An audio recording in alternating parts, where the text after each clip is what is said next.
আসসালামু আলাইকুম ওয়া রাহমাতুল্লাহি ওয়া বারাকাতুহু। তামাম বিশ্বের মুসলমান ভাই ও বোনেরা, আপনারা অবশ্যই রমজান মাসে রোজা ভালোভাবে রাখতেছেন। তো আজকে হলো 20শে রমজান।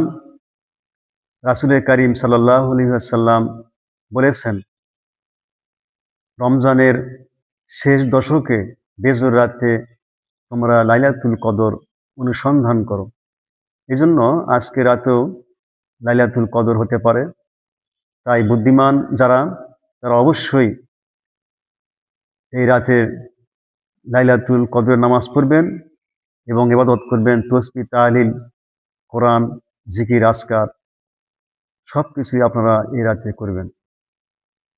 রাসূল করিম সাল্লাল্লাহু আলাইহি সাল্লাম বলেছেন, লাইলাতুল কদরের রাত থেকে যে বঞ্চিত হলো, সে সবকিছু থেকেই বঞ্চিত হলো। তাই এই রাতে ইবাদত করা প্রত্যেকটা মুসলমান, প্রত্যেকটা রোজাদার ভাই এবং বোনের জরুরি কর্তব্য। আসুন আমরা সবাই মিলেমিশে এই রাতে অর্থাৎ লাইলাতুল কদরের রাত আমরা আজকে অবশ্যই এর ইবাদত করব। এই প্রত্যাশায় শেষ করছি। আসসালামু আলাইকুম ওয়া রাহমাতুল্লাহি ওয়া বারাকাতুহু।